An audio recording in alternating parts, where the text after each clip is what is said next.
Ever use those self-pay lots to park downtown? A KOMO investigation has found that you should be careful if you do. As Chris Heinbaugh discovered, if you aren't using a bit of street smarts, you might get ripped off.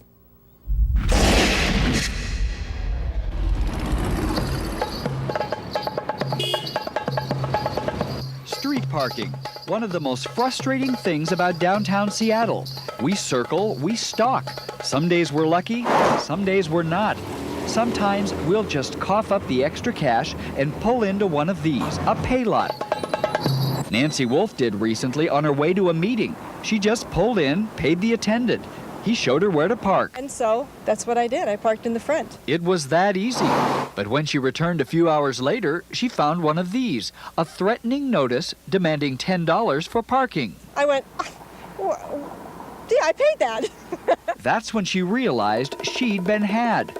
That attendant was a fake. He's what the parking business calls a pretendant.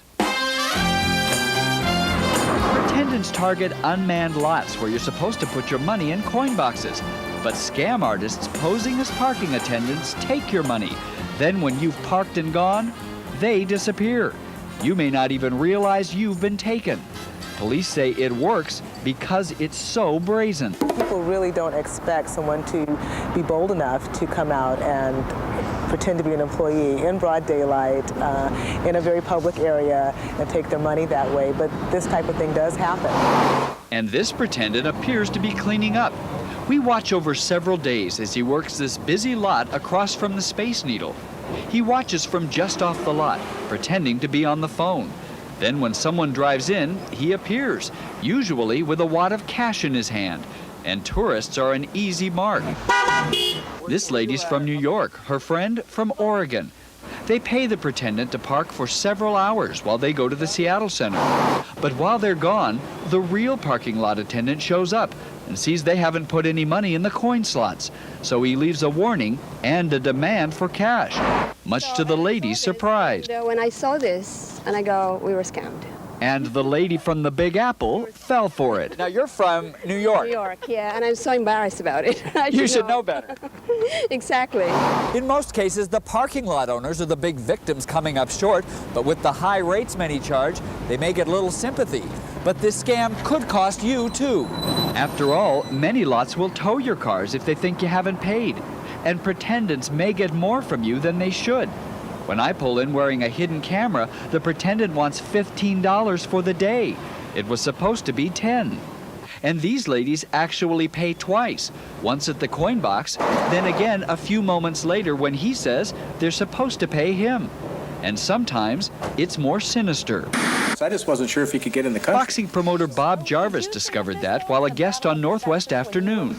Jarvis, who is disabled, tried to park, but only had a $100 bill.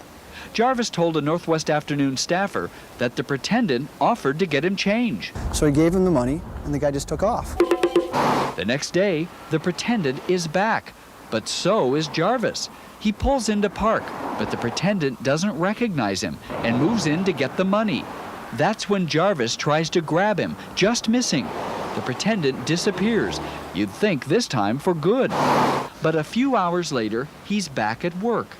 So who is this guy? 31-year-old Robert Charles Jordan, and he's no first-time crook. We found he has a criminal history, which includes 9 felony forgery convictions, a felony drug conviction, theft, and at least 5 probation violations, all in the last 10 years. Last month, this pretendant's luck ran out. He was arrested and landed in jail. The charge? 2 counts theft. He pleaded guilty.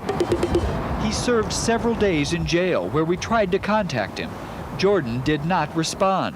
But after his release, we finally caught up with him. Where? In a parking lot. Mr. Jordan, I'm Chris Heinbaugh with KOMO 4 News. Why are you taking people's money here? I'm not taking it, I was just saying they had change. Jordan insisted he hasn't pulled this scam since getting out of jail. But we told him that within days of his release, we witnessed him collecting money yet again from more unsuspecting drivers. We've been watching you the past few days over doing I haven't this. taken any money, though. Sure you have. You don't think this is kind of ripping people off here? Yeah, well, it was, yeah.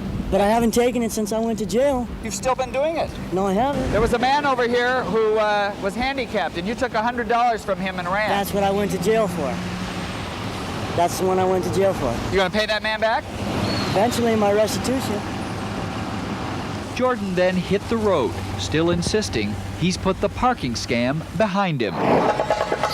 But in the scramble for parking, don't drop your guard. Other pretendants are at work, and who knows, Jordan may be at it again. So the next time you pull into one of these, use caution. The person taking your money may just be a pretendant. We are now live at that parking lot across from the Space Needle, the scene of the crime, so to speak. But if you think this is the only place where this is happening, think again. The Seattle Police Department says it's happening at other lots around the Space Needle, as well as downtown by the Convention Center and down by the Kingdome. The important thing is, be very aware of who you're giving your money to. Dan and Kathy? You know, how do you tell a pretendant from an attendant? I mean, don't they have to wear something or have a badge or something on? Well, that's a good point. You might check to see if they're wearing a coat or a hat, something with a parking company logo. They also might be working out of a booth. Also, keep an eye open for any signs that might say, no attendant on duty. That's a pretty big clue. Finally, if you're just not sure, go ahead and put your money into one of these. Remember, a real attendant won't mind because a real attendant will have a key. Reporting live in Seattle, Chris Heinbaugh, KOMO 4 News. What a lot of guts. They're pretty bold, aren't they? Something else. Oh, Thank yeah. you, Chris. Here's